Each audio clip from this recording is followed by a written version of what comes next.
Hey everybody, so we're here, Heirs the Outdoors. We're at the Laurel Sportsman's Night Out, and we're just about to go on stage. People are coming in right now.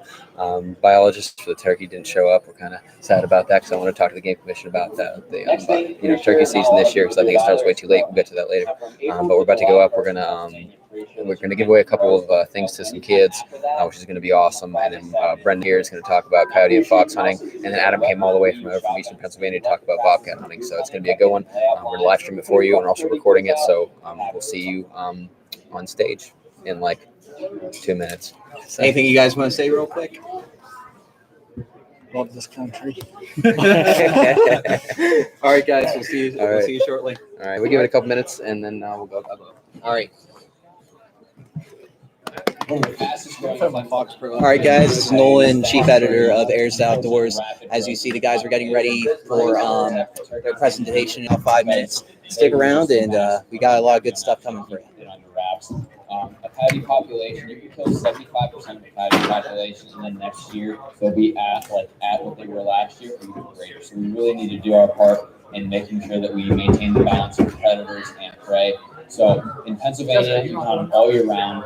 You can hunt them in the daytime, but it's really hard to kill them in Pennsylvania. So I would recommend getting a red light and hunting them at night. We went out once in the daytime when Jim was here because in the daytime the farmer said that the day prior that he saw one, but we didn't see anything. And then we went out one night, didn't see anything with Brendan, but then the next night we went out with Jim Waxter and Adam Young, and it was a really, really good night. Stay tuned for this.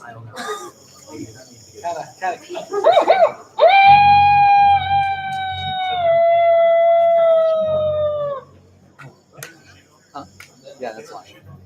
And the microphone's really good, so be careful. You didn't hear that.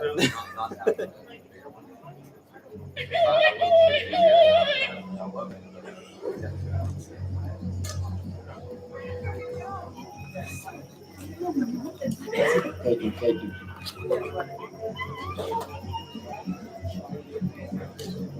You do that.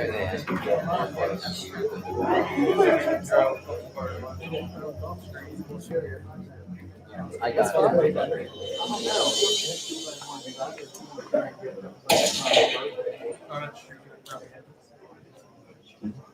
We viewed the footage and it looked like the round went straight for the eyes of that coyote, and we think there were actually pups in there, so it must have just missed him by like this much. It was a great hunt. I always love when coyotes start lighting up, get your heart going for a million miles an hour. Coyote hunting is something I highly recommend doing. And although we didn't get one, we had a heck of a time, and I had a really good time with Jim coming here, and I hope you enjoy learning about everything you can do in summer hunting in Pennsylvania, because there is no off-season here at Heirs the Outdoors. Thanks for taking the time to watch this video, and I really do hope you take part in summer hunting opportunities that Pennsylvania offers. If you like this video, please subscribe to our YouTube channel and follow us on social media.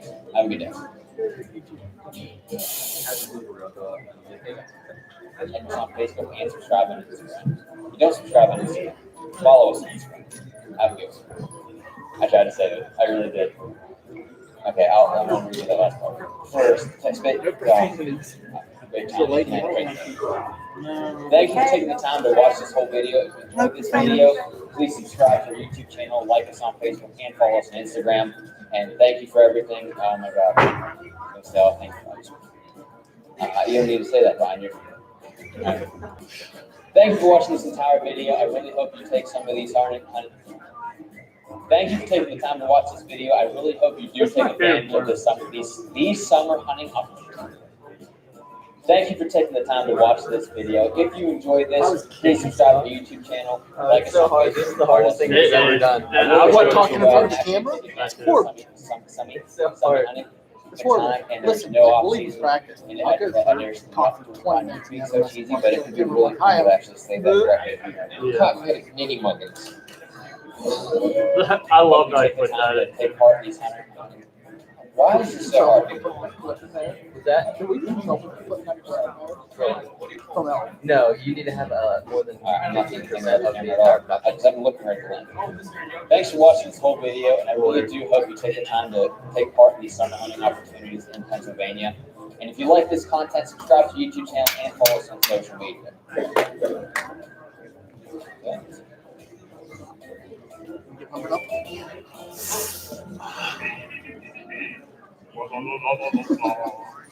God, you're coming up there too.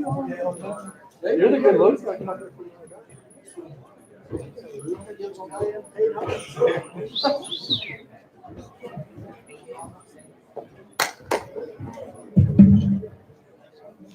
All right, we on? Yeah. Okay. All right, everyone, we're getting started. My name is Brian McLaughlin, kind of the Heirs to the Outdoors. I'm going to start off by just saying what we're about. To do that, I'm going to start off with kind of like the sad part of the speech. But so our hunter numbers, as hunters in general, since 1983, are about halved. So hunting numbers have drastically declined, and everyone who's here today, obviously, if you're at a Sportsman's night out, you take pride in carrying on traditions and your knowledge to the next generation, which is what we're trying to do. But we've learned that not a lot of people really have someone to ask to teach them how to hunt. So how many people, by show of hands, have talked to somebody and you heard them say, "Hey, man, I really want to hunt. That's really cool, but I never really had anyone teach me." How many have heard that? I've heard it. Yeah, a lot of people. So that's basically the why we're here. For the half the people we help are adults and children that never really got into it, never really had anyone to go ahead and teach them. So what we did was we created a network of people from all the way basically to New Jersey, throughout the state of Pennsylvania, and also in Eastern Ohio, and we have one guy in Montana, that we go ahead and, if we can, help people in person, whether it's sighting guns in, teaching them how, from start to finish, whatever they want to get into, predator hunting, deer hunting, turkey hunting. Everyone that's part of Heirs the Outdoors is proficient in one thing, they're really good at it, and then they can obviously teach other things too. But today we have a couple of our predator experts. They're going to teach you how to coyote hunt, fox hunt, and bobcat hunt. The other people we help are people that already hunted. Like I was a lifelong bow hunter, and I never waterfowl hunted until maybe 5 years ago, and I never predator hunted until 3 years ago. But if you have never gotten into something but you wanted to get into a specific type of hunting, we can help you too. Now, most will know us for our videos, but that's most of the stuff that we do is not on the internet, not on YouTube. We'll help people. If we need to, we bought guns for new people that don't have the money to do so, and everything like that. So that's basically part of our mission. If you really want to get into a different type of hunting, make sure you talk to someone in here about like waterfowl hunting, predator hunting, something like that. So that's the gist of our mission. And today we're going to give a class on predator hunting. So without further ado, we're going to have Brendan Ryle and Adam come up here, and they're going to teach you how to hunt predators in the great state of Pennsylvania. So thank you.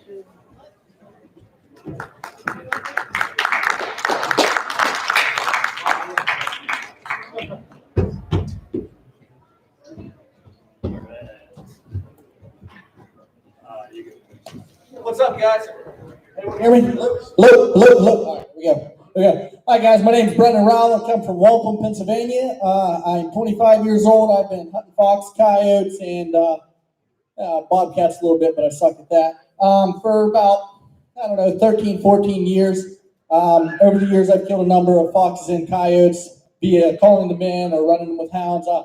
My preferred method is calling them in, but it don't always work out that way. And tonight I don't know all the answers to all of it, but tonight I'm going to give you all my answers to it and different methods and ways we use, different tools we use to harvest predators throughout Pennsylvania, which is actually ranked the hardest state in the country to hunt predators. Whether it be fox or coyotes, it's ranked the hardest state to hunt them. So I'm going to hand it over to Adam here for a second, let him introduce himself. Hi guys, I'm Adam Hurley. I'm from Bloomsburg, Pennsylvania. I'm originally from Clearfield, Pennsylvania. I've been predator hunting for about 9 years, almost 10 years. Where I'm from, there's a large population of gray fox. We don't have as many reds as you guys have here. And we're actually allowed to hunt bobcats as well. So I'll be speaking on how I've learned to hunt bobcats and the techniques and everything that goes into that. So we'll have Brendan here teach you a little bit about coyote hunting, maybe do a little vocalization on calls for you. So And before we get started, we're gonna we made this commercial specifically for Laurel Conservation Club Sportsman's Night Out 2020, and we made it for our light sponsor, Wicked Light Company. And it's just like a minute and a half long video, just kind of showing a few quick things, different predators being called in and shot, and it's just pretty much this little advertisement.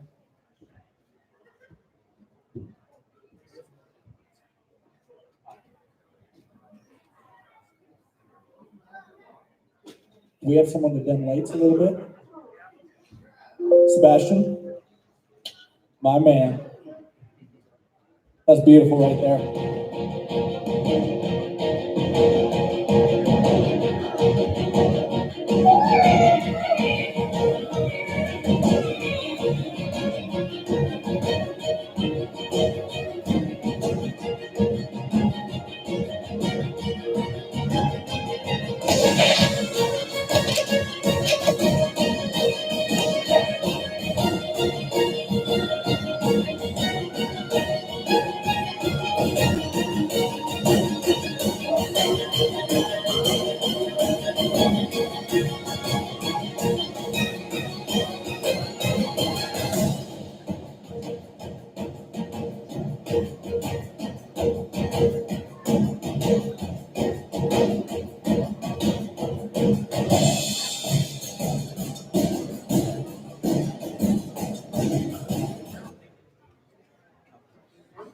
All right, what everyone think of that?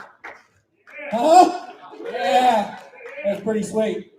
All right, so going into this a little more, I'm going to tell you a little bit more about us. Brian kind of gave you our mission statement, what we do. We try to help the kids and just anyone really try to get into hunting, fish, or trap, and whatever your desires are.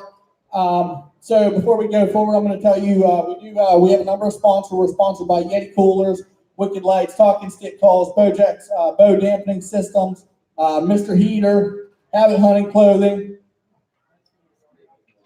I think that's it. But we've been very blessed. We've been fortunate enough to gain some really good sponsors in the outdoor industry. And so what do you guys want to hear about first? You guys want to hear about fox and coyotes? Or you want to hear about bobcats? Go ahead, guys. Shout it out there. Shout it out. Fox and coyotes. Grays or reds, buddy.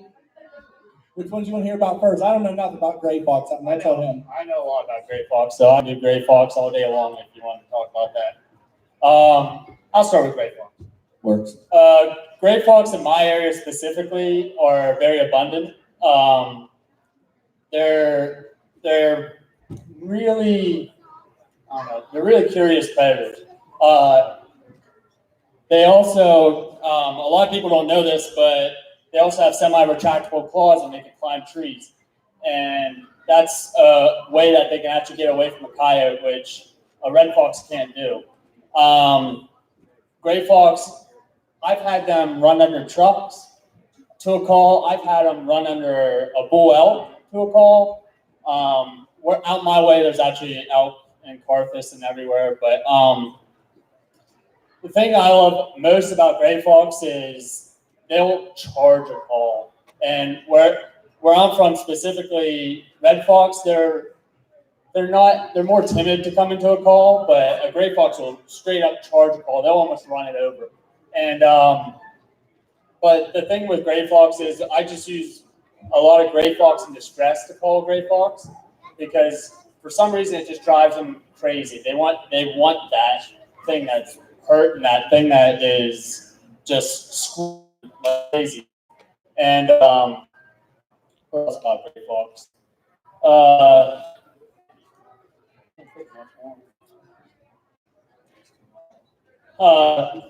I don't know much. Well, I don't know what else to say. Does anybody have any questions on gray fox specifically? That'd be a lot easier for me, but. Yeah, anytime that you guys have a question about anything, it doesn't even have to pertain to fox or coyote or bobcat hunting. You can pertain to anything because we literally do a little bit of it all. We're not professionals, but we can't tell you everything, but we can tell you everything we know. So anytime you have a question, feel free to throw your hand up, shout out at us, whatever you want to do. Adam, why don't you go ahead and tell us some of the, give us a demonstration on some of the sounds that you would use to lure in gray fox. All right, this here's a Fox Pro Shockwave that came out, I believe, 4 years ago. It's a higher end call. It's kind of expensive, but if I were to buy any electric call, I'd definitely buy a Fox Pro. We're not even sponsored by Fox Pro yet, but I would definitely buy a Fox Pro without a doubt any time of the week, because they have seriously the best customer service I've ever went to. My buddy that introduced me to predator hunting, actually, he has a Fox Pro Fury, which is a much older call. And one time we had a owl actually take the decoy, and it lifted the call up in the air and dropped it. And he actually took it back to Fox Pro, and they fixed it for free. They have awesome customer service. They're made in Lewistown, Pennsylvania. And right now, I'm going to go into a sequence what I would use. The first thing I would do for a gray fox is I would start with a prey and distress sound, just because you don't know if there's going to be a coyote in that area as well. So you start with a prey and distress sound, which could be anything from, one of my favorites is night nuthatch. It's a bird sound. I gotta make sure this is on. Coming up a little louder.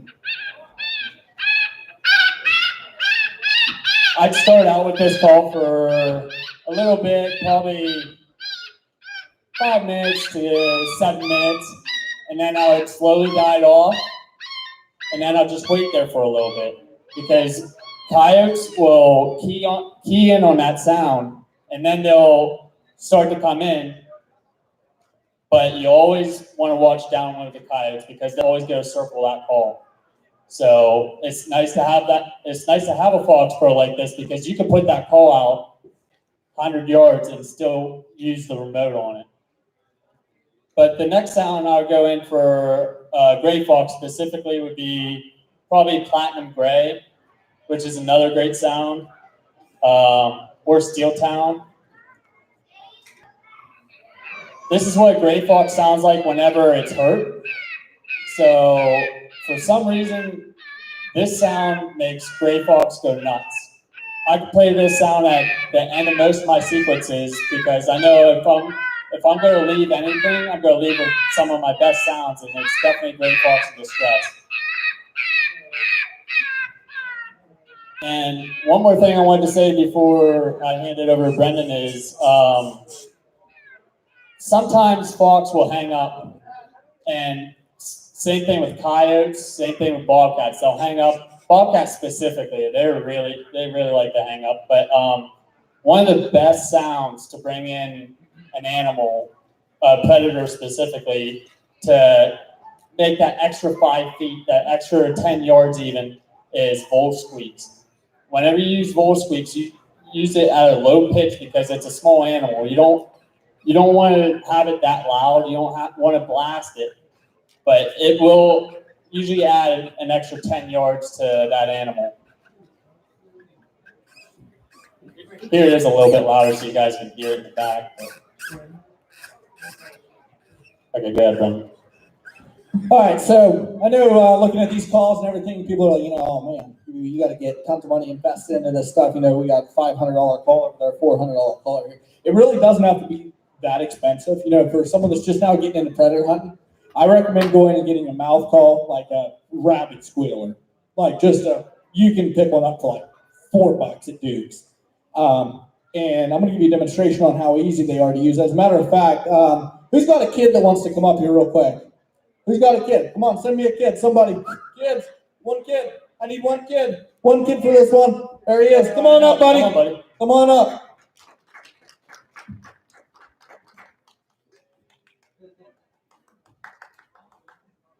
Oh, he's got a John Deere hat on and everything. My man. Neat boots. Looks like me as a child, except I had a beard. What's your name, buddy? Carter. Carter. How old are you, Carter? 6. 6 years old. You think you're gonna be able to blow this rabbit squealer? All right, let me get it for you. So what I want you to do, Carter, is I want you to hold it like this. All right, put that in your fingers like that. All right, I want you to put your lips on that and just go wee like that. Just blow into it. Just go wee like that. Blow some air into it. Come on, get it louder, buddy. Come on. Come on, keep going. There you go.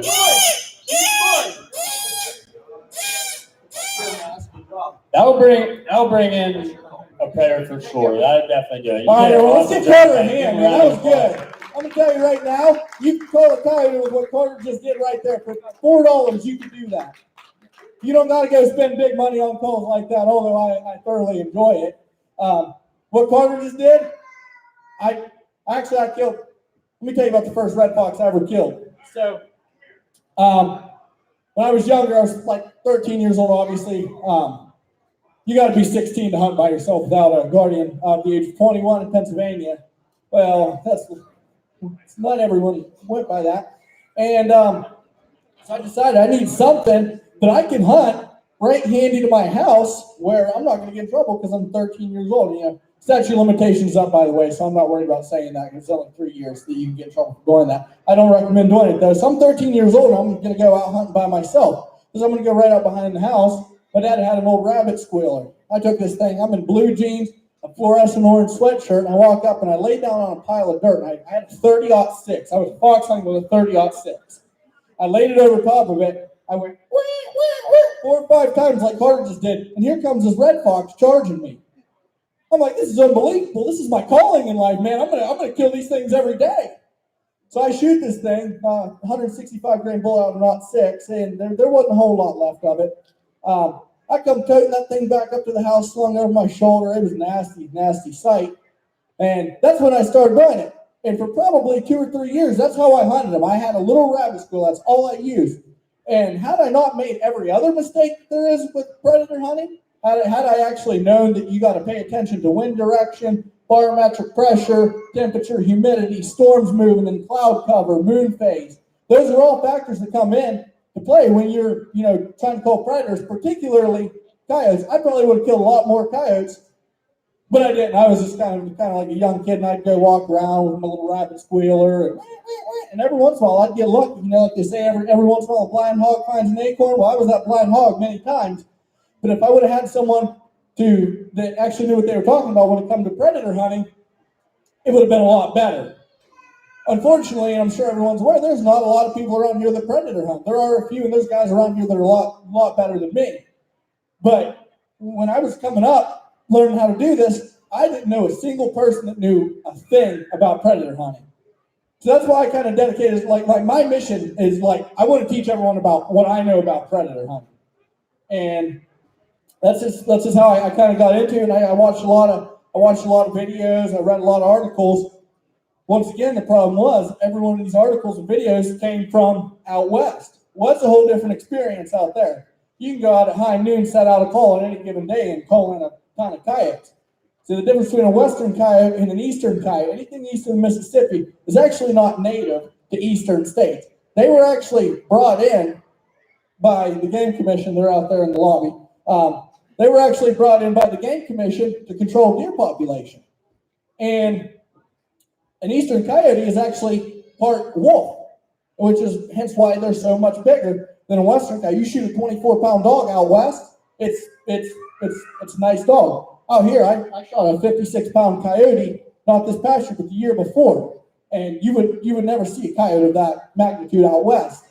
And so that's why they're so much harder to hunt, is they're very leery of anything. They're very call shy, and enough because they're having wolf blood in them. And another thing is they have much smaller territory sizes than a western coyote. So out west, a coyote out west will have a square mileage range of about 20 square miles. That's what he patrols. So the coyote a mile away, and you call him in. That's not really a reality here in Pennsylvania. See, coyotes around here have a range, their territory of I don't know, probably less than 1 square mile. So you really got to get up close and personal with them, and you're calling into thick brush out there, and it's just a lot harder out here. And there wasn't a whole lot of people that were knowledgeable on the subject when I started doing it. So I kind of had to teach myself everything. And there were a few people that helped me out that knew a little bit about it, but for the most part, there's not a lot of predator hunters around here. They're just not. And that's kind of my mission. I want to teach everyone what I know personally about coyote hunting.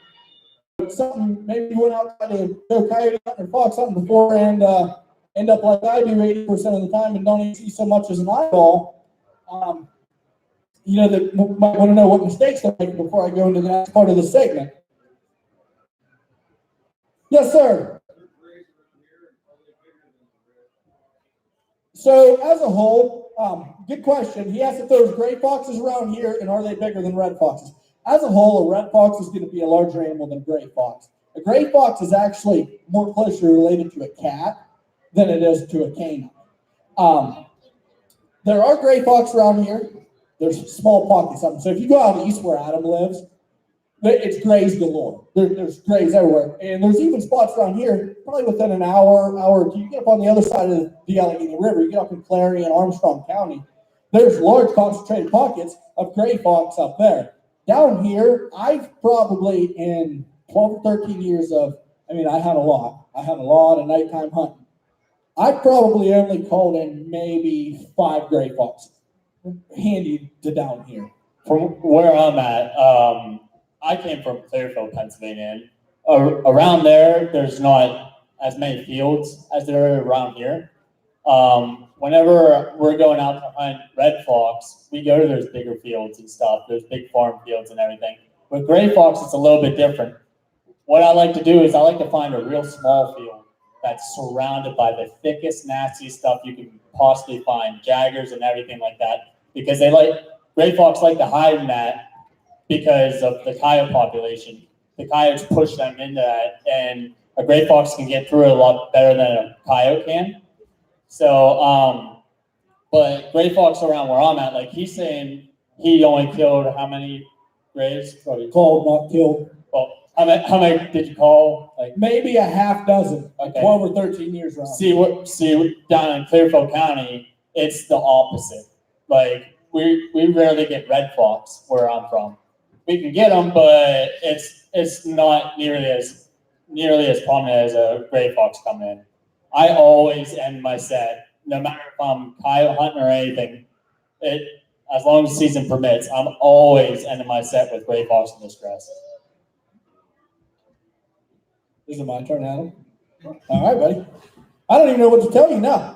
Okay, so I'm just kidding. We're gonna go into a slideshow now. Nolan.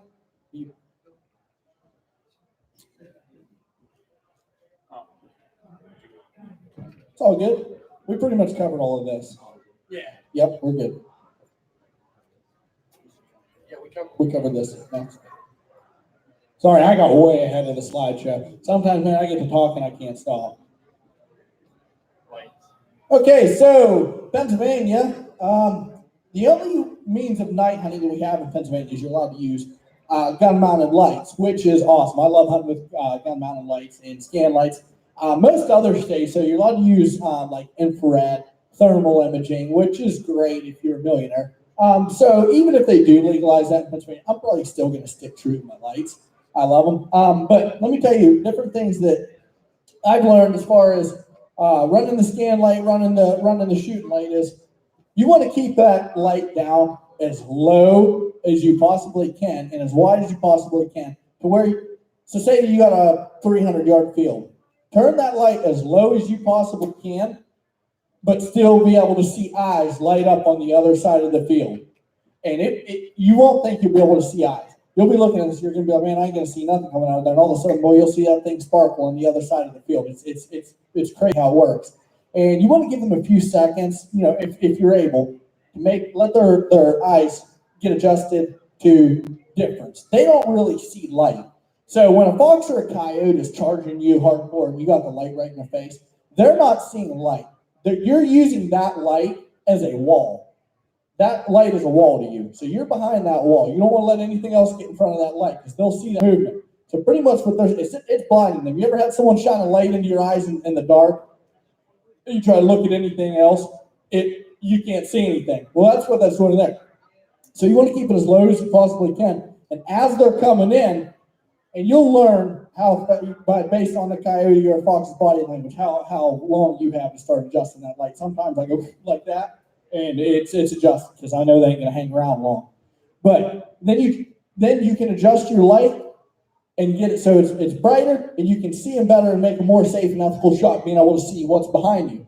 Also, as far as the safe and ethical shots go, always make sure that before you go and hunt a place, especially at nighttime, that you go in the daytime at least once and just do a complete walk around of the property, just to check, for livestock, houses that may be somewhere that at nighttime you wouldn't be able to see them. And you just want to do that. It's better to be safe than sorry. But like I said, the lights work as like a wall. So as long as you can keep it, don't put your hands in front of the lights, because they'll see that. They don't necessarily see light and dark when you put your hands up, but they see something that they don't like. And so always try to keep their eyes in the light. Once you get their eyes in the light, you want to keep them in there as long as you can. And as far as scanning, well, where's my scan light? There it is. That's not my scan light. Where's my scan light? There it is. Hold on, guys.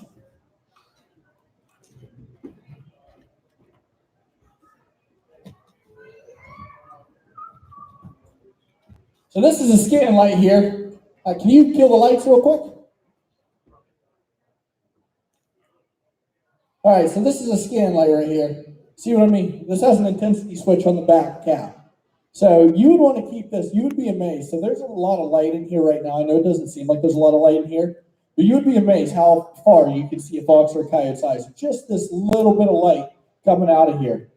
Once you start, once you get their eyes in there and they get adjusted, you can actually dial it up like this. So you twist the front of, different lights are different, but these wicked lights, you twist the front cap, very user-friendly, and it puts it into a beam. And then you can turn the intensity up. As you can see, that's getting brighter there. I know it doesn't look like it's super, super bright, because like I said, there's a lot of light in here. You may not be able to tell, but you can actually see animal eyes at right around 1,000 yards with this light right here. You'd be surprised at how bright predator eyes are at night. Whenever you are first going out and stuff, you're going to mistake deer eyes, you're going to mistake rabbit eyes, you're going to mistake it. But until you see a predator's eyes come in. A predator's eyes are literally the brightest eyes that you're going to reflect on. In the red. They look a lot more red than other eyes. To add to what Adam says, even me and Brian will be out coyote hunting. I'll be like, oh my goodness, there's eyes right there. And you're like, what is it? What is it? And it's a deer. But when you see a fox or a coyote coming in, you know what's coming in. There ain't no what is it. But it's like getting excited for the squirrel on the first day of deer season. You know it's a squirrel, but you want to think it's a deer.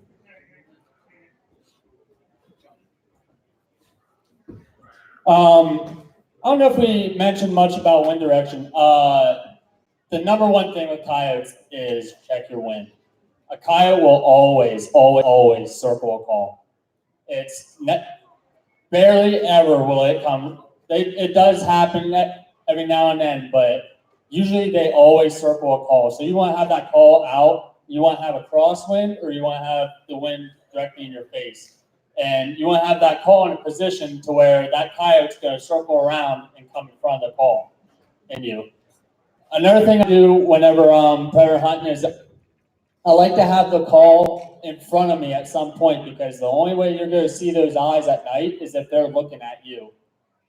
If you shine that light in there sideways, you probably won't even see the predator. But whenever they look at you, it'll be like two red beams just staring you down. Oh, here we go. Yeah. So to kind of elaborate on what Adam was saying here, so this is we took this from Hunt Stand, and this is a screenshot. And so Hunt Stand's a very valuable tool. I mean, it's worth its weight in gold for what is it, $4 a month, $14 a year, something to that effect. $10 for all the parts. $10 for land ownership across the United States, and it gives you wind direction, moon phase, barometric pressure, temperature, everything. So pretty much what this is, okay? So this red right here, that's the direction that the wind is blowing. So what Adam was saying is, okay, so say we show up to a coyote hunting location, and the wind ain't always going to be right. Sometimes you're better off to say, you know what? Regardless of what's in here, let's get in the truck and let's go, because you're just going to mess it up for next time. So for argument's sake, we'll say that we have a pretty good hunch that this is where the coyotes are bedding now. They're bedding over here. Wind's blowing this way. You're either going to want to be over here with the wind in your face, or you're going to want to be way over here or way up here for that crosswind. If you think there's coyotes over here and the wind's blowing over here, you don't want to be there. Not very often are you going to outsmart a coyote's nose. I've done it before, back before I paid attention to the wind when I was younger. But generally speaking, you're not going to outsmart a coyote's nose. It's just not going to happen. Another thing about predator hunting that I wanted to touch base on is it's a rapidly growing sport. Whenever I first started predator hunting about 9 years ago, I'd never seen red lights out in the field, ever. I would go out almost religiously with my buddy. We'd be laid off and we'd go out predator hunting. Now there's a lot more people getting into it, which can be tricky because coyotes get educated very easily. If you call in a coyote to a certain sound and you miss that coyote, generally speaking, it's not going to come back into that sound. Now, bobcat is different. As is a fox. What's that? I said, as is a fox. Yes. Some fox get educated quick. Oh, absolutely. But bobcats, they're definitely different on that subject. You can keep calling to a bobcat the same sound over and over and over again. They have a very small attention span. They're like a house cat. When I'm calling coyotes and stuff, I generally do a sequence and then I take a break for a little bit. It's kind of like turkey calling. You don't want to overcall coyote. But with a bobcat, you want to continuously call constantly and that's another thing. On coyote sets, I'll only stay out probably half an hour at the most. And then I'm going to the next stand because the more ground I cover, the better chances I get. But with a bobcat, you really have to scout the area and you want to find where they're at. And I'll call them for anywhere from 45 minutes to an hour. Sorry. All right. So now we're going to do some predator, where would you set up instances. So go ahead to the next one. Oh, that's it? Okay. So in this instance here, like the wind's blowing this way, where the red cone is. So where you would want to set up in this giant field, well, first off, on hunt stand, this red line is the property boundary. So say you got permission from this landowner to hunt this field. What you want to do is you're going to want to be either downwind of that call, or you're going to want to be somewhere over here for a crosswind. But always, always, always try to get permission for your backside too, because 9 chances out of 10, that coyote's going to come around that call. And it could be anywhere from 50 yards to 100 yards. So if this is only 50 yards to here, and you're set up here, and that coyote comes 100 yards, he's coming all the way back here. And you got to watch out too, because there's a house right there. So I would, if I was going to set up here, I would probably set up down here. Because that way, if I get permission over here, there's nothing behind me but an open field for that coyote to come around that call. And either that, or if that coyote charges the call, it's going to be in here or back here, which is the safest zones in that area. All right, where would you set up? Give me another kid. I need a kid. Come on, whoever makes it up first. There you are. Don't fall up the steps, buddy. Yeah, try not to fall up the steps. I know him, so it's all right. We don't have him trying. What's up, buddy? What's your name? Zachary. One more time, Zachary. Zachary. All right, Zach. Come on, buddy. Now, if we were in this here field and we was trying to call coyotes, I'm going to see if you was paying attention, Zach. Where would you set up?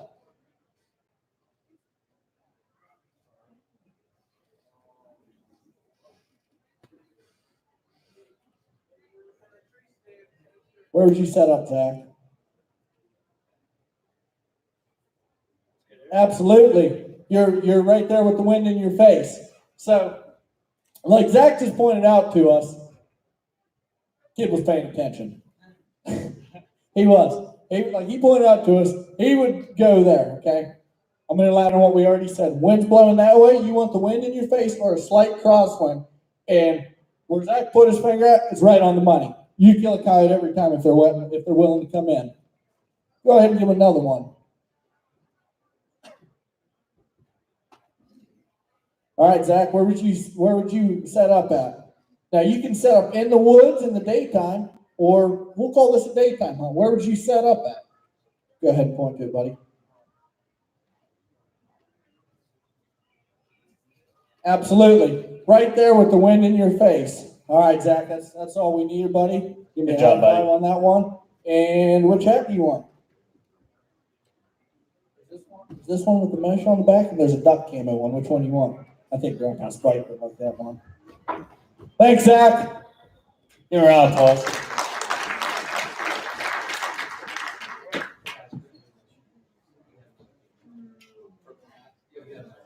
All right, give me one more kid.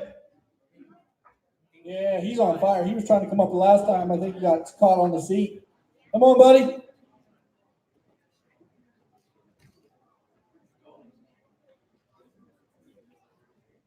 Right there, right around here. Yeah, just walk right around here. Be careful. Don't trip on the stairs, bud.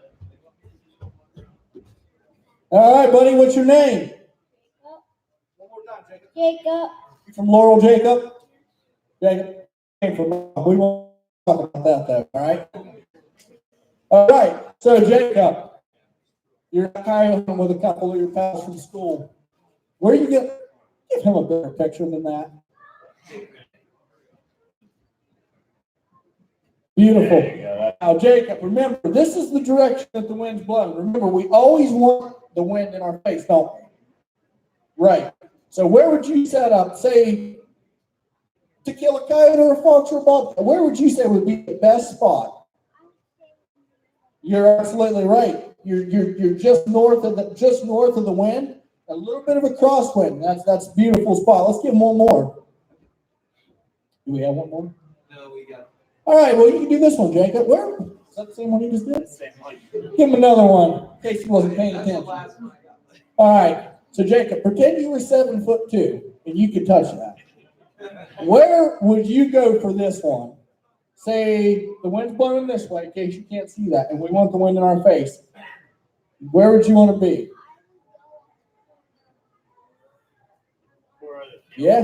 Yeah, that's about right, Jacob. Yeah, corner of the field would be That's perfect. absolutely right, man. Give me a high five, man, dude. You're a smart kid. I think you're going to kill coyotes when you get bigger.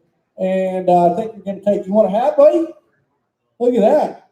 Yo, there you go, bud. Yeah.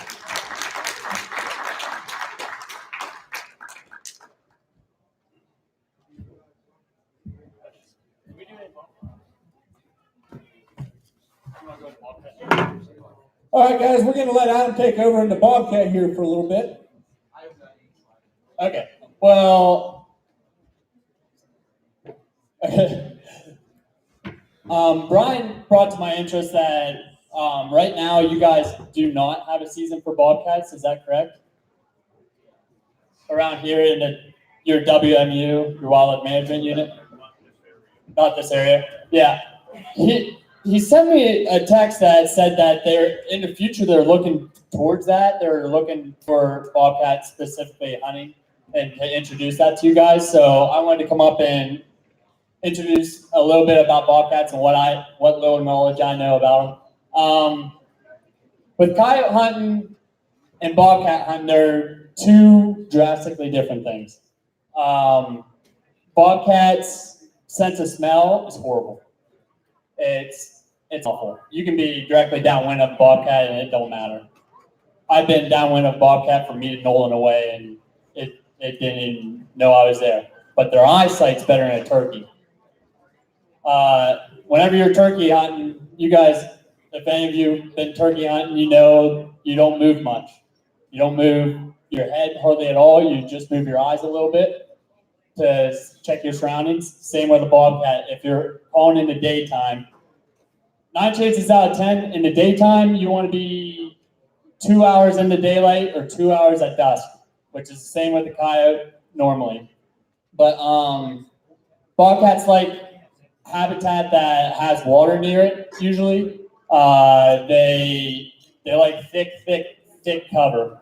The bobcat that I shot out there, I shot probably 5 yards away with a shotgun because it was so thick that bobcat didn't even see me because I had that wall in front of me with the red light.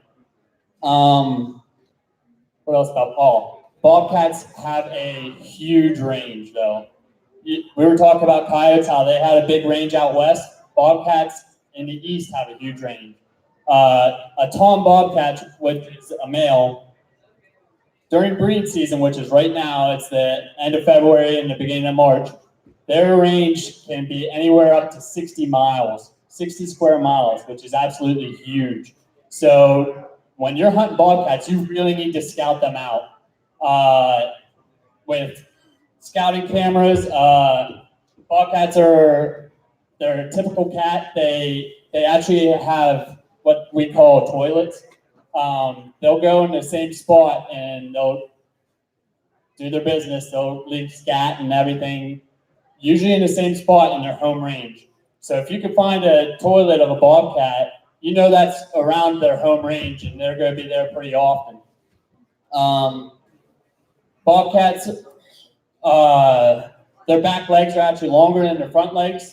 So they have a sort of a gait to them whenever they're coming in. Like a fox, whenever it's coming in, or a coyote, they like to bounce a lot. A bobcat won't. It'll just run in, but you'll see its little hind end kind of get slinky. Bobcats also, they use their eyes for everything.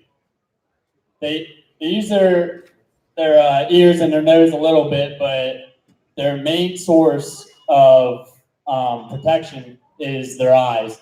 So whenever you're looking at a bobcat through a red light, you'll notice with bobcats specifically that they close their eyes real slow and they open them real slow. And a fox won't do that. A fox will just blink, or a coyote, they'll just blink. If you ever watch a house cat stalk something, that's a lot like a bobcat whenever it's coming into a call. Sometimes you'll get them to run in a little bit, but they usually stop about anywhere from 50 to 100 yards, and they'll stop and they'll sit there and they'll get on their stomach, and then they'll wait, and you'll see them, and then they'll start crawling in slowly. And then whenever they think they're going to pounce with something is when they kick in the high gear. What else about bobcats? Bobcats,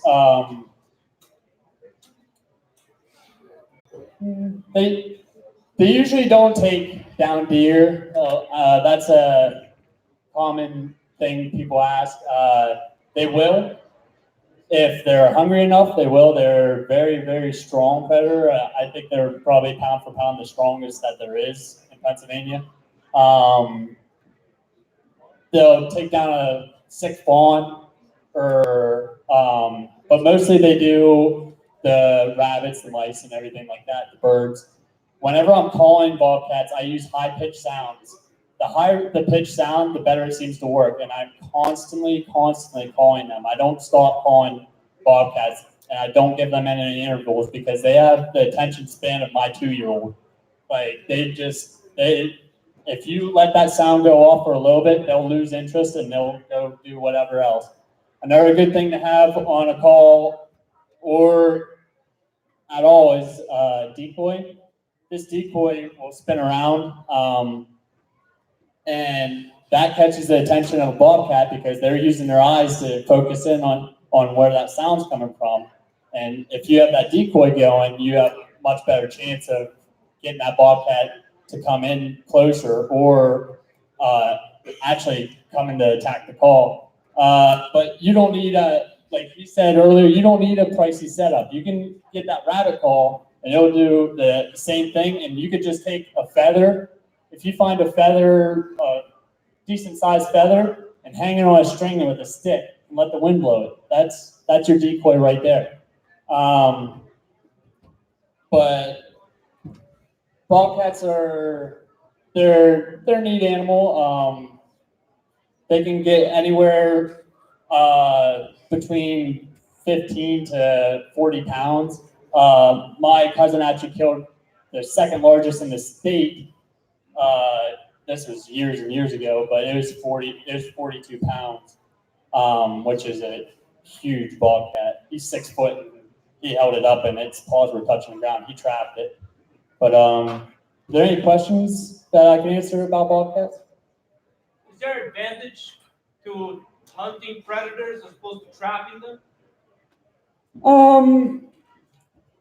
I don't believe so. I think trapping them is just as effective, if not even more effective, than hunting them. Because when you're calling an animal, you gotta make that animal think that you're that prey species, or you're that thing that's ready to get pounced on. Whenever you're trapping, you're actually using scent. You're using stuff that naturally come to that animal. So I think trappers get a more abundance of predators than calling them. But I just like calling them because I love seeing them run in. But yeah, I would have to agree with that. I like calling men. I like shooting them. But my dad out there, he's the older fella that was sitting out there at the table out there. He don't hunt them. He traps them, and he does really well. He gets way more coyotes than me, and that's like Adam was saying. A lot of times it's more of a waiting game, but once they start coming, it's a lot more consistent. Like as far as hunting them, I broke it down for hours of predator hunting in Pennsylvania, coyote hunting. Hours of coyote hunting in Pennsylvania. For about every 30 hours that you're out coyote hunting, you'll actually kill a coyote. Now, there's people that have better odds because those guys are, like I said, far better than me. Calling coyotes. That's personal experience, and I don't do too bad. But there's definitely guys that are better than me. And another thing that Adam missed on the bobcats, see, a lot of people don't know I'm actually a little bit of a bobcat expert myself, is when you can't get none of these fox pro sounds to work, if you just peek your head up over a log and say, like that, they'll usually come running in. I don't think that's true. That's not true. I made that up. But what you can do is just do lip squeaks. Lip squeaks work for all sorts of predators. Coyotes, fox, anything like that. Like if I'm hunting with a partner, like say Brendan's my partner and we're out predator hunting, that way we can cover a bigger area. If I see something coming in but I can't get a shot at it, I'm going to lip squeak to Brendan to get his attention, because the lip squeak usually isn't going to affect the calling sequence. I'm not going to go, hey, Brendan, there's a fox.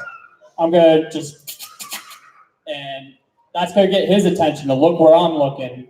And if I don't have a shot at it and he does, then it'll help that fox or coyote close the distance. A lot of times if I see a coyote 150, 200 yards out, I'll shut the call off and I'll let them stop, look around, and I'll start giving them, like that. And a lot of times that'll actually help them close the distance once you've already got them intrigued by the call.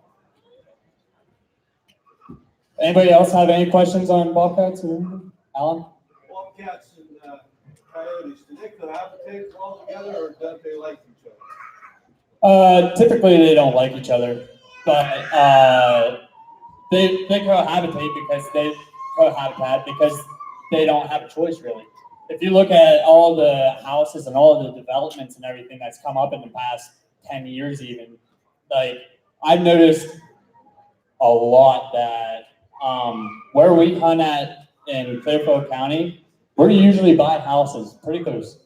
We're within legal distance and everything. We have the landowner's permission, and you gotta know your surroundings, but those fox have really been pushed into those areas from the coyotes specifically. But it's the same with the bobcat. But bobcats really like the thick, nasty, like just the nastiest stuff you can possibly get. They're like a gray fox in that aspect, because coyotes can't move through that as fast as a bobcat or a gray fox can. So I hope I answered it a little bit. But anybody else? Questions? Sir?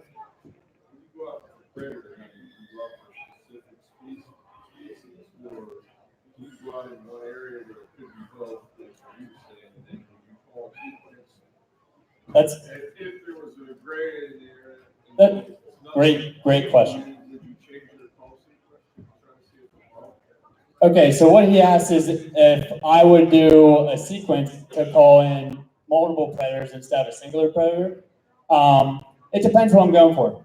If I'm going for a bobcat specifically, like I said earlier, I'll just call for that bobcat, but another predator might come in. But with the bobcat, I don't shut the call off at all. I continuously make it go the whole time.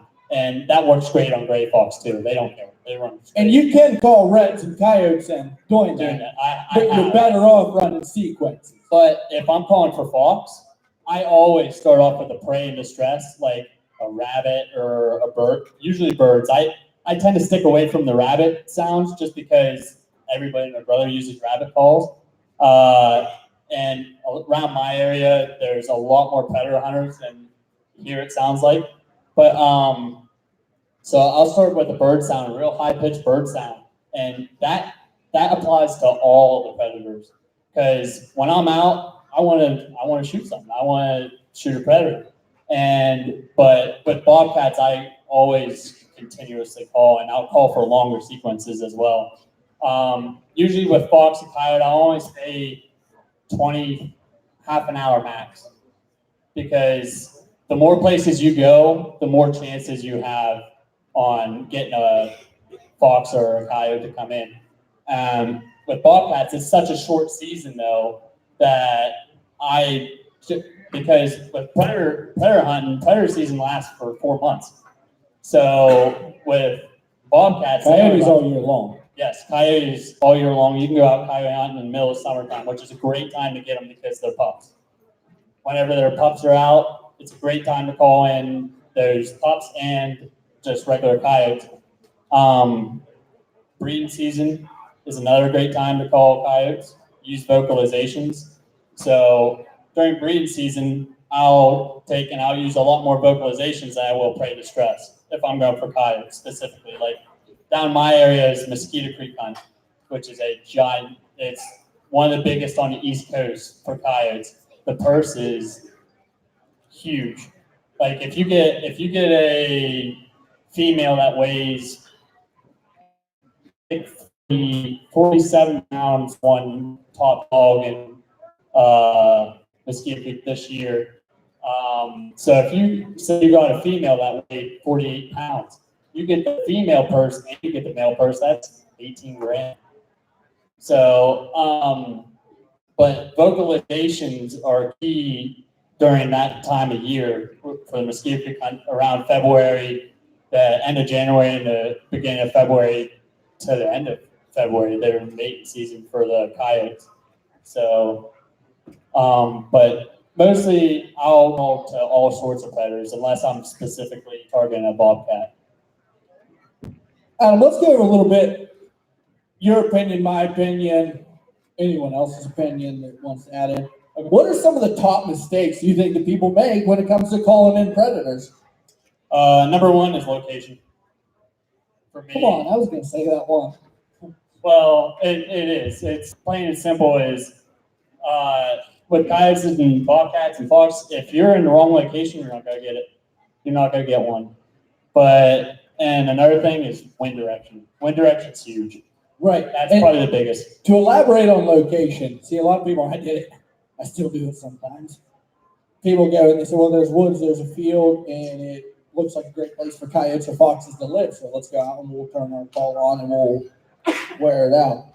You can't necessarily do that. I mean, you can, and sometimes it works. That's worked for me before. But it's just like anything else. I mean, you wouldn't go drive down the road and see a random piece of woods and be like, you know what? I'm going to hang my stand up there the first morning of bow season, and I'll bet you a big buck's going to come walking past. Yeah, it might work sometimes. But your odds are going to be a lot better if you scout and you know what's in the area. And so, in my opinion, location is probably, it's a toss-up between location and wind direction. Which one is more important? Because if you lack one, it's going to be bad. If you lack the other, it's going to be bad. But like I said, with bobcats, their region is so big, especially during their breeding season. But if you can hone in on that range of their home territory, if you find their den or you find their toilets, that's a great place to start because they'll usually come back to that. And I use scouting cameras specifically for predators. And I have my scouting cameras for deer and I have my scouting cameras for predators. I put them all in separate places. But if I see a bobcat come past that camera, that's great and dandy. But that's not going to say that that bobcat's going to be there very often. I've had a bobcat come through in the middle of the daytime. I'm like, oh, that's a great picture. And it's a nice sized bobcat.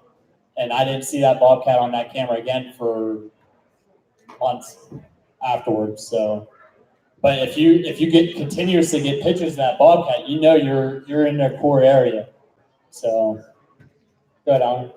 Being that they're predators and the vitals are so small, your choice of weapons, shotgun or rifle? Okay, that's a great question. Predator hunting weapons that I use specifically, Brendan might be different. I use both. I use a rifle and I use a shotgun. If the area is really small, which a lot of areas in Clearfield, we hone in on the thickest, nastiest stuff possible. So we'll take a shotgun a lot of times. I actually killed that bobcat with a shotgun. But we use rifles as well for the bigger fields. I use a 12 gauge, 3-inch BB load. The BB load is it's bigger BBs for coyotes and fox and everything like that. Like you don't want to go out and use 6-shot on a fox even at 40 yards. Most likely you're going to hear it squeal and it's going to run away. So I like to use a full predator choke, and I use Winchester Varmint X BB in 3-inch. And for my rifle, I use a 17 Hornet from Ruger suppressed. I have a suppressor on mine, which I think is an advantage for hunting because a lot of times whenever you're hunting fox, really specifically fox, whenever I'm calling fox, this is another point I wanted to point out. They usually travel in pairs. So if you shoot a fox, don't turn that call off and don't go running out that fox right away. If you know it's dead and you can see it and you know where it's at, let that call run. Keep that call going because 9 chances out of 10, there's another fox, there's another gray fox, there's another red fox that's going to come into that call. So, but the suppressor helps out a lot too with that just because they don't hear the shot go off as bad. But with gray fox, it don't seem to even matter to me. Like you can, my buddy's 17 Hornet is unsuppressed and it's shooting 3650 out of the barrel. It's a loud gun. It sounds like a 36 going off, but they don't even care. I blasted gray fox and had one fall right behind it, and it almost jumped over that gray fox to come to the call. So. Any other questions from anybody? Come on, there's got to be more questions. Go ahead, sir. That's a good question. What he asked was, with the electron calls, how far away do we put them? In daytime, like if I'm out coyote hunting in daytime, I'll put that call out 50, 60, 70 yards because usually that coyote's going to circle that call.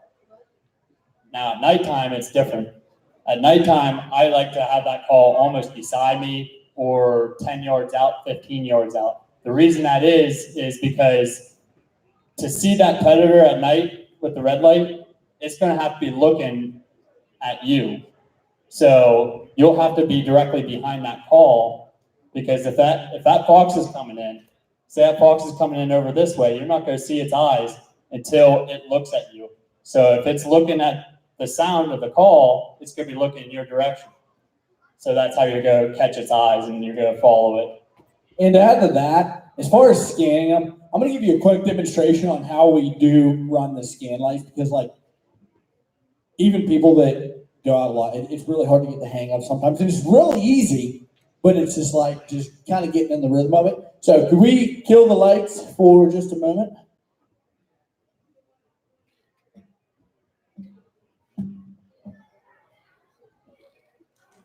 Another thing I'll add to this is, as soon as I get out of the truck and I'm getting ready to go predator hunting, first thing I do is turn my light on. I agree. Always walk in with your light on. Very first thing I do is put my light on, because you never know, that coyote, that fox might be out in the field already mousing. And I've killed them like that numerous times. And make sure you don't slam your truck door. Make sure you put it up nice and lightly. But always have your light on consistently. And if you see a predator out there and you finally see its eyes bouncing out there, don't take your light off of them. If you take your light off of the predator and put it back on, off and back on, usually that predator's gone, because it sees something blinding and then it don't see anything and it sees it again and it spooks it. And one more thing, whenever you're whenever you're with a partner, never take your light over across that guy or woman or whoever it is, because that backlight, a predator's going to see that. So go ahead. So I'm going to just kind of show you. I mean, it's really simple. So please don't look directly into this light, just because I don't think it's bright enough to hurt anyone's eyes right now, because I have the intensity way down. But just try not to look at it. So when I'm scanning for predators, I'm going in a rhythm like this. Like this. You can slow it down a little bit or you can speed up, but you don't want to spend too long scanning, because if you're scanning like this, a fox or a coyote can make it a long ways over here and your light's over here. And back to the intensity thing, how we were saying, keep the intensity real low. It's very easy to see eyes. If you guys want to turn around real quick and look at Mr. McLaughlin there. Here, I'll just kind of wiggle the light. This light is on very, very low intensity, and he made a little stick here that kind of simulates coyote eyes. And this is even like high light, and you're seeing how much it's illuminating. Illuminated. And then you'll see the further up the intensity goes, the brighter the eyes will get. And to be honest, he tried to demonstrate it, but that was a horrible representation of predator eyes, to be honest. Predator eyes are super bright. Way brighter than that. I mean, that exit sign, like, I'm talking that red. Actually, the dot on that microphone is a perfect representation of how bright their eyes are. Their eyes are so bright, you will not mistake it whenever you finally see a predator coming. Any other questions from anybody? Go ahead, Alan. Using the rifle, what type of rest do you like the best? Portable rest? Okay, he asked what kind of rest we like. These are Brian's rests, I believe. Are these all yours? This is a Caldwell. This is a super stable rest. It's pretty much like a bench rest, if you've ever been on a bench seat rest. Whenever I'm predator hunting at night, I'm always standing. I don't sit down, I don't take a chair and stuff, because that's something else I have to bring into the woods. And I always have something behind me, like a tree or a bush or something, because they will backlight you. But in the daytime, I like to have the sun to my back and something behind me also breaking up my outline. But the benches here, this is a Caldwell. They make a Caldwell Magnum, which you can stand up and have, but they're pretty heavy. They're like 30 some pounds, 20 some Yeah, pounds. they're heavy for sure. Whenever you're carrying them for a bunch of predator sits. Another good one is bipod. These are more or less just shooting sticks, very mobile, very light. Yeah, these are easy to carry in. They don't take much. I have a similar set to these, except mine's a tripod. It's a bog pod. tripod. I like tripods better than I like bipods, just for that more stable. And the last one here, this is actually called a pig saddle. This is actually called a pig saddle. You put your rifle in here, you clamp it down, and you can actually leave your rifle just sitting there, which is great, because especially for filming purposes. And for scanning, for running a scan light. For running a scan light as well. Wicked Lights actually make a headlamp. That's what I use for scanning. I don't use a handheld, because if I'm by myself, a headlamp is so much better, because you can just look and your light's straight out in front of you. And also for shotgunning purposes, a headlamp is necessary, I think. I agree. Whenever I'm shotgunning, here's another little tip. Whenever I'm shotgunning, whenever I'm going in a set specifically with a shotgun, if it's real close quarters, with my headlamp, I'll actually tilt my hat to the side a little bit. It looks quirky, it looks stupid, but whenever you're leaning down on your gun, that red light's on the bead and on the animal. If you have your light over here, you might not be able to see the bead and the animal. So I always port my hat to the side. That way, whenever I'm resting down, that bead's on that animal and I can see the eyes. But pig saddles are really nice. They're kind of expensive. You can get them kind of cheap, but a good pig saddle is pretty expensive. But in all honesty, all you need is shooting sticks. You don't need to go out and buy these expensive things, but they are nice to have. And I highly recommend, I don't care how good a shot you are, you might be the best shot in the world. I highly, highly recommend using sticks of some sort or a rest of some sort, because vitals on a fox are very, very, very small. If you skin out a fox, it's about the size of a chihuahua. Like, they're tiny. Whenever you take that fur off, they're a really tiny animal. But with fox in particular, I just shoot for the shoulder, and it usually just lays them down. Or if I'm using a shotgun, I'll just shoot for the head. But any other questions for anybody? Did you put your hands up? Sorry. Anybody else? Adam, I have a question.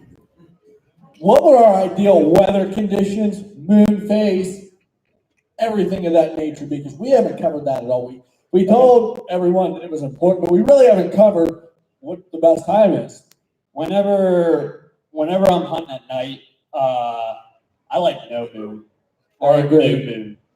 You'll hear people talk about, oh, go hunt the full moon because you can see everything. No, that's why they make wicked lights. You don't want to hunt the full moon.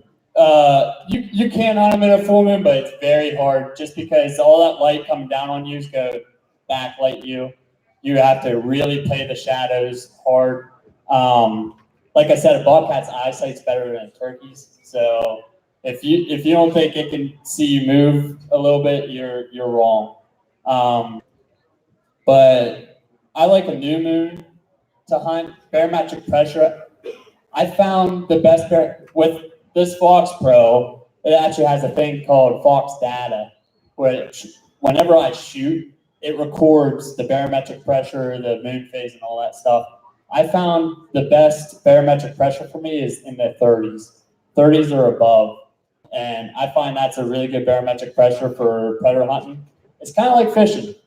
Sometimes you'll go out and you won't get a bite at all. And then there's other times you go out and they're just hitting like crazy before a storm. And that's another thing with predator hunting. I love going out before storms. If you see weather forecast coming in that it's going to snow pretty hard or anything, if you get out before that snow, usually the predators are out too, because they want to catch that prey before that snow hits. Before storms and after storms as well. Yep. You see a lot of people, and you can kill predators in the pouring down snow. You can kill predators in the middle of a blizzard. I've done it before. But I agree with Adam. So say we have a 3-week stretch of 5-degree weather. you can go out and call predators in, but it's like the day after that 5-degree weather when it warms up to 25. That's going to be a killer night for predator hunting.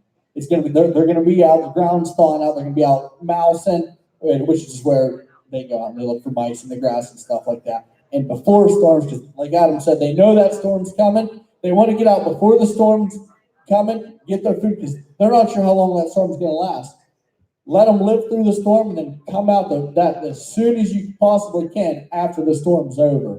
Another thing I'll look for whenever I'm out predator hunting, and it sounds kind of stupid, but whenever I'm head out to wherever I'm going, to whatever location I'm going to go predator hunt, if I see house cats roaming around, it's usually going to be a good night for predator hunting.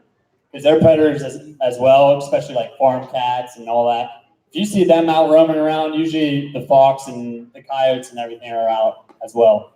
With coyote hunting, I was going to point this out as well. Whenever I'm calling coyotes, if I hear coyotes off in the distance, I want to close that gap. I don't want them way off and try to bring them to me, because 9 chances out of 10, it's not going to work. You want to close that gap on the coyotes and get as close as you can without spooking them, and then start calling and call out low frequency. But what else? I just lost train of thought. With coyotes as well, if I hear one coyote, there's a good chance that I can call that coyote in. But whenever there's multiple coyotes, it's a lot harder to call multiple coyotes than it is a singular coyote, because there's more. They have more senses. They have double, triple the senses that a singular one does. But another thing is, they're like deer or any other animal. Whenever they're in a group, that lead dog has to commit to that call. And if it don't, the others aren't going to either. So, but with a singular coyote, usually they're out prowling for prey or whatever. And during breeding season, it's killer. If you can get a single coyote howling and you use that challenge howl at that coyote, usually that's when they start running in. But I also like to use coyote in distress. That's a coyote in distress. I can demonstrate real quick some calls here.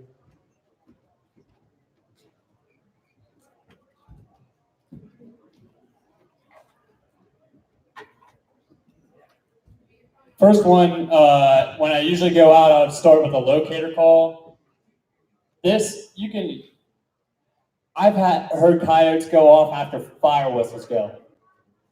And the reason that is it sounds like coyotes going off to them, and they're like a turkey with a shock gobble. They have to go off. And whenever one coyote starts, all of a sudden you get a bunch of coyotes going. But a locator call is just a long howl,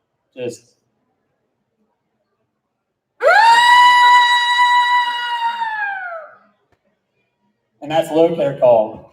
Now, when I was talking about challenge howl, a challenge howl I like to do if I hear a single coyote out there and it's talking back to me aggressive, like it's really interested in what I'm doing, then I'll use a challenge howl. A challenge howl is just a couple of barks with a real short and abruptly stopped howl. So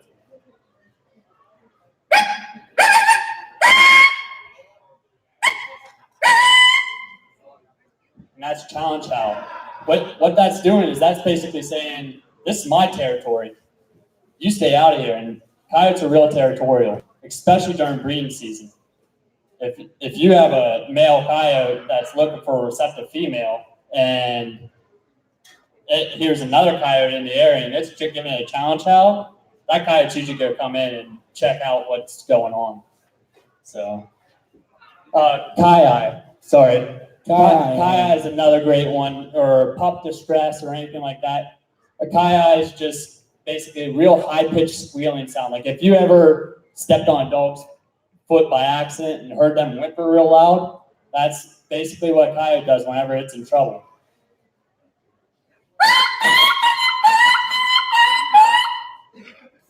And that's coyote. And that is probably one of the #1 killers for coyotes.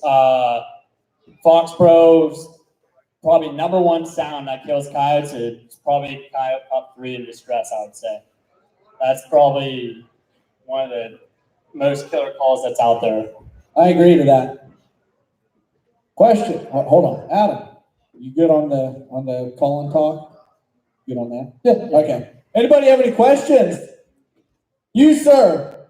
I've heard at times that the domesticated dog is sometimes used in coyote hunting to bring it in because the coyote is viewing him as a competitor.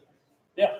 In his hunting range. Out west, he said he hears that domesticated dogs are sometimes considered a threat to other coyotes, and they'll come in and check out what's going on. That's 100% true. Out west, they actually have what they call decoy dogs, and they train these dogs, and it's really neat to watch. Like if you ever watch Fox Pro TV, they do it a lot with Al Moore's.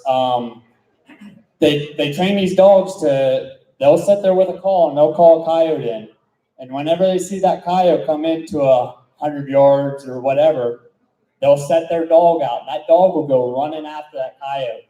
And as soon as that coyote sees it, it makes that coyote tick that dog is in its area.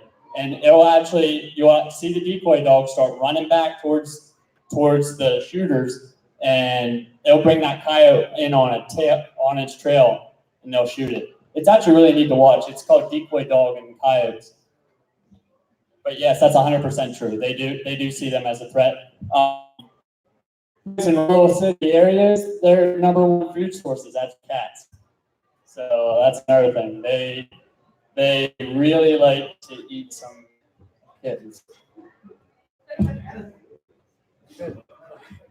Anybody else have any questions? Anybody? All right, so at this point, we pretty much covered the basics of coyote hunting. We could sit here for the next 3 years and we wouldn't be able to tell you each and every in and out of coyote fox hunting.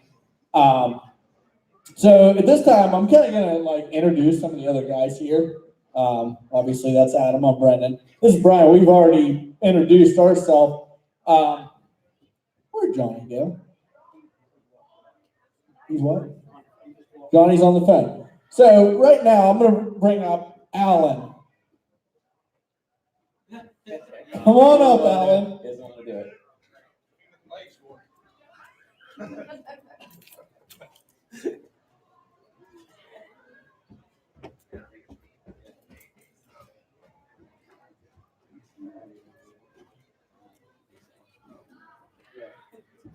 Well, anyways, we are. This is my dad. You see him. He's with us in a lot of our videos. I was actually going to bring up everyone from Heirs in here, but a lot of them are out on the table. But yeah, he one of our biggest supporters. We just wanted to bring him up here. He does really good. Surprisingly, he's never went to film school a day in his life. But he actually does videography very well. So that was cool. You're going to have the rest of the guys come up, like I said. But in closing, I just wanted to thank everyone for sticking it out. We got Nolan over here. Did they get you up here? Yeah, Come on, Nolan. He's the one that does most of the editing, making us look good, even though sometimes we don't really think we are at all. But yeah, so like I said, to reiterate our mission, we try to do things like this to get out and educate some people on some hunting maybe that they haven't done before.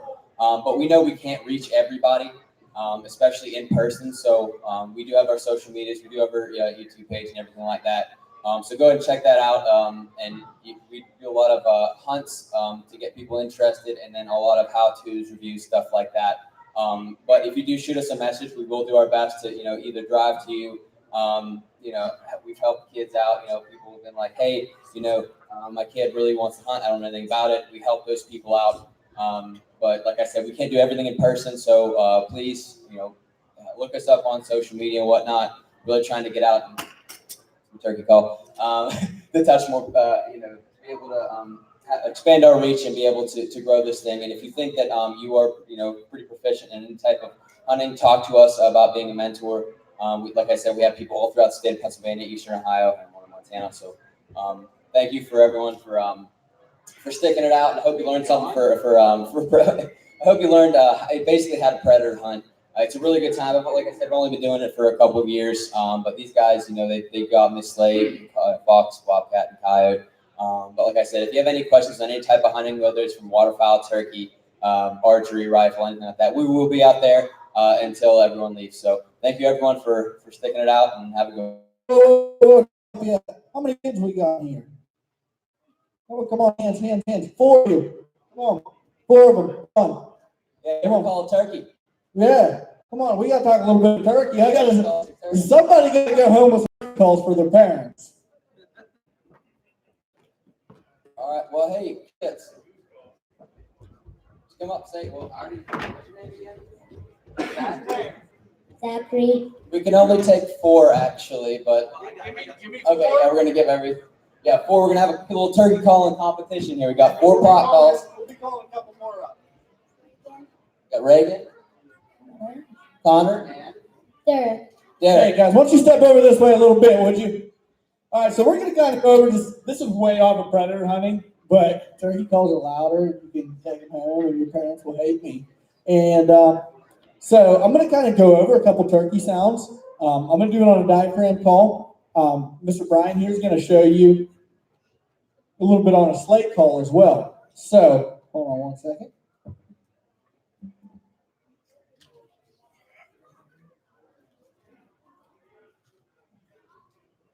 Y'all are in the contest too, by the way. So, Brian, why don't you go ahead and show them some basic clucks, cuts, yelps, purrs. I'll show them the gobble. Straight up. You do this cluck. Purrs. And then this is yeah. You see? All right, and this is a mating call.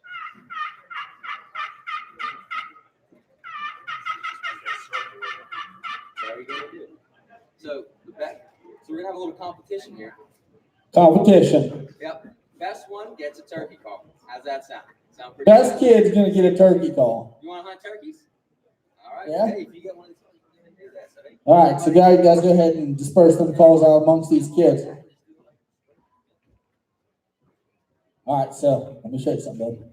Check this out. Let me see that stick real quick. Kind of want to hold this down here at the bottom like this. You just kind of want to.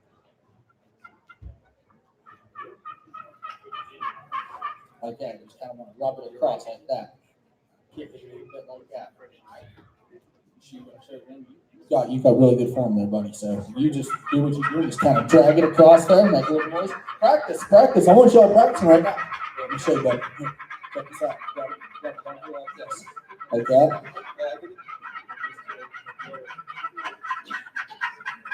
Oh, how about that? You try it. Practice. We're going to give them a couple seconds to practice this stuff. You kids are gonna have a couple seconds to practice, and then we're gonna find out who's the best. Does that sound good? Okay. All right. Stop. All right. What's your name, little buddy? Derek. Derek. All right. Derek's going to start off. Uh-oh. I meant to do that. Try to do what I do. All right. So Derek's gonna go ahead and try this.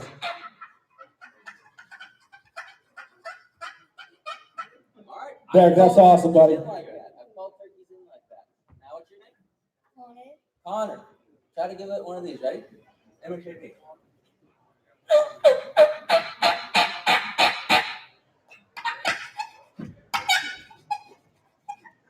little bit lighter. Just a little lighter. A little bit lighter. That sounded pretty good, Connor. Not bad. That sounded pretty good. Reagan. I like that. This is Reagan. All right, Reagan. Try to imitate what I did. Ready?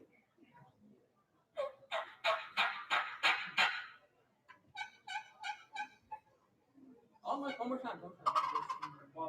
time.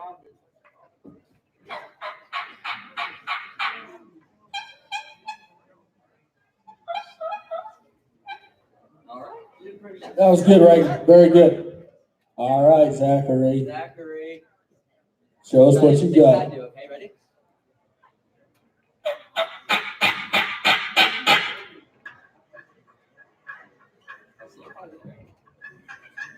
There we go. Yeah, listen to that, buddy. Oh, yeah. Let's give them all a round of applause, and then we're going to take a vote. We're going to take a vote. And you know what, kids? You know what? You're only going to get better at the point. You're actually better than me. I've been with Yeah, this when you group. started, you were awful. It was really bad. Yeah, so keep up All the good right, work. so we're going to do a crowd vote here. Number one, round of applause. All right. I like what you did there, bud. Number two. Who wants number two? I'm personally rooting for Reagan, actually. Hey, give it up for Reagan. There we go. And Zachary? Yeah, Zachary. Good job, kids. Good job. Yeah, now, what do you guys think? I think it was actually pretty even, do you? I think it was a good time.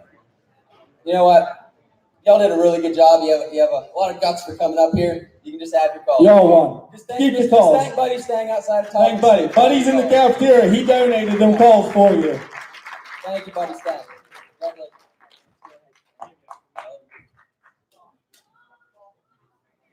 Yeah, make sure they get the sandpaper. All right, now for our next one. How many kids do we need? Yeah, there's more kids. Yeah. There wasn't enough kids. We weren't going to do it, but we're going to do a little duck call. We need three more kids. We need three more. Run. Don't trip, please. First come, first serve.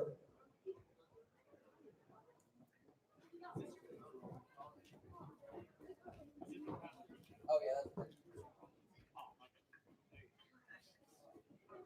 All right.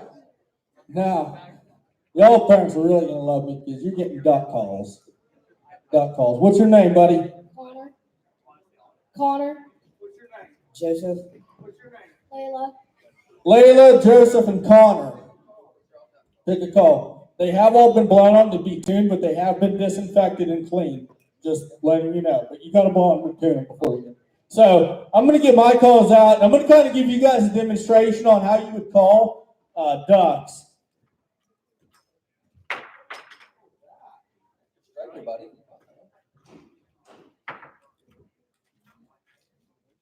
All right, so I'm going to go ahead and hand this microphone to Nolan, and I'm going to show you just a couple different duck calls that you would use, particularly in mallard situation, but you can actually call any type of duck in with a mallard call. So buying all the different fancy calls for every different subspecies of duck, it's unnecessary. So I'm going to hand the microphone to Nolan, and I'm going to kind of go through with these kids what to do. All right, let's see what we got.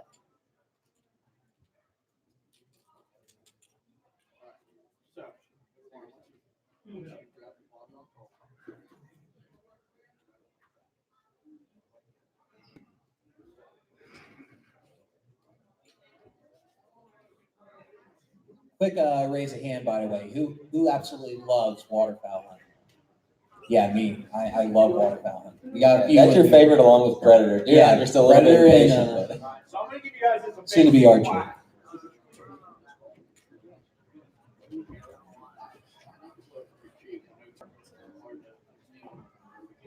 You'll get what I mean. You want to bring the air up from your diaphragm and just say, there's several different things you can say into a call to make a basic quack. You can say quick, you can say quack, you can, whatever works for you. There's no certain absolute word that you have to say into a motion that you have to do.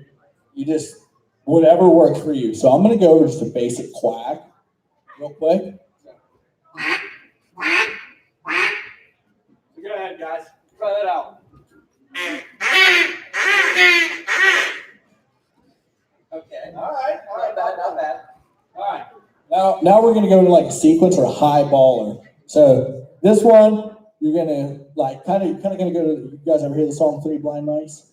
Three Blind Mice. So you're kind of going to go to the rhythm of Three Blind Mice. Bum, bum, bum. And then you're going to add two. Bum, bum, bum, bum, bum. You're just going to say the basic quacks in there. So this is what this is going to sound like.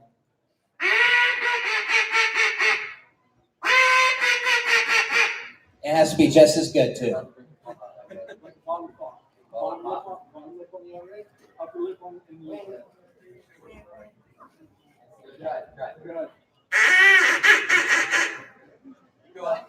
That wasn't bad. Yeah, he's got the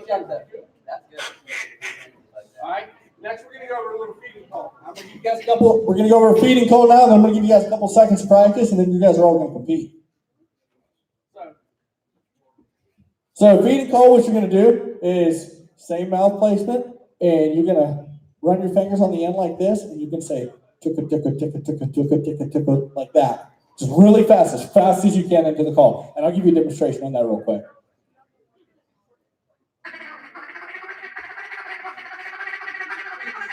He's like, there's no way. That's all right. Listen, I wasn't a professional. I still not a professional. It took me months to learn how to do that. Okay. Just try it. Give me your best shot. Hey, that's not bad. Wow. All Go right. ahead. Go ahead. Don't be afraid. Come on, listen. Like you're tickling your dog. Ready, bad? Ready, bad? All right, come on, look. It's not easy. I'm good at this. I was surprised. That was That amazing. doesn't happen. That doesn't happen. I've never seen someone get it that fast. All right, so competing now. You're gonna take a few seconds. You're gonna practice everything on this clock sheet. We'll do it on the hill pole. We'll do it on that. We'll get rid of the feeding pole. Yeah, you're like new Devlin, huh? That's still what you're saying. Yeah, he just compared him to Devlin watches, so hopefully he's just as good as football too. All right. So who wants to go first? We'll start this end or this end. I'm a volunteer for you. Come on first, Bob.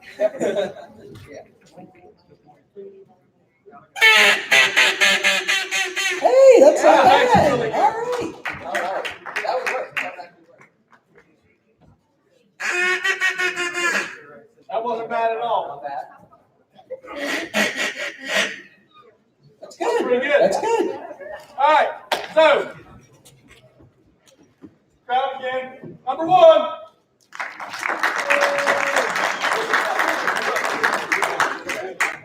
All right. Next, we'll Devlin. He's getting a standing ovation over here. Oh, wow. All right. Last but not least. Looks like you three are a crowd favorite, so again, I guess we have to get rid of them. Yeah, annoy your parents a lot. You're all winners. Yeah, no problem. That's the beautiful thing about the sport is it is competitive to a degree, but number one, there's no such thing as a professional hunter. Everyone's professional in their own sense, and you guys are all equally good at something as the other is at another thing. You're all good, and if each one of you go home and practice these things, you guys will all probably blow me out of the water. You'll be better than me in no time. Yeah, so you take his shot. you're all good. There's no losers in this game, buddy. All right? Let's give them a round of applause. Last round of applause, everyone. Good job, kids. Yeah, I think raffles are going to start pretty soon, and I put in for 2 guns, so I think we're going to go out there. Like I said, thank you everyone for coming out tonight. If you want, like I said, if you want to know anything about any specific type of hunting, we'll be out there until it closes, and I will be at the raffles also. Also, I strongly suggest buying raffle pack tickets of any kind out here because obviously it's all going to the same great cause. The people that donate this stuff aren't the ones making money. This is going to the Laurel Junior Senior High School Conservation Club. So this is all going to benefit the kids that put this show on for us tonight. So it's all great cause. I don't personally know each and everything in there, but I do know that we did donate an all-inclusive nighttime predator hunt for 2 people. So that means you guys will come hunt with us for a night. And the only thing you need to bring is yourself, your hunting license, and your fur taker license. It'll be early in the fall when fox season starts. We're going to provide the guns, ammo. We're going to feed you. We're going to take you to all our locations. We're going to call for you. So just throwing that out there. So I think that about wraps up our segment for the night. And I think pretty quick here we can move on to the raffles. So thank you to all the kids that participated in this. Can we give them kids a round of applause?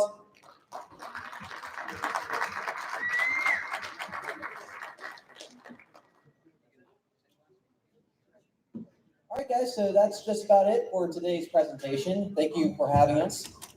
It's an absolute honor to be here to be the main event for this year. We do have our stand right outside of the auditorium, so if you want to take a look, we have some business cards you can definitely get rid of them. We're also going to be doing a podcast sometime, like very shortly, just do some quick interviews. But other than that, guys, you have a fantastic rest of your night. Thank you for having us.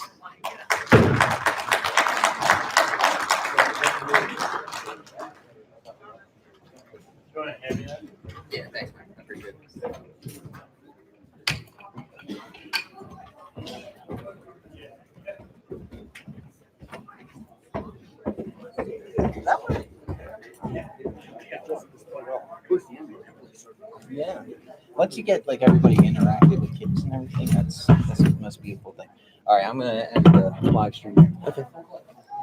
Hey guys, thanks for sticking around. Looks like we got 2 people still in the Sticking it out. Yeah, in the live room here. Anyway, we're gonna go ahead and close out this presentation. You have a fantastic rest of the night. I hope you enjoyed it. Okay, sounds good. Sounds aluminum.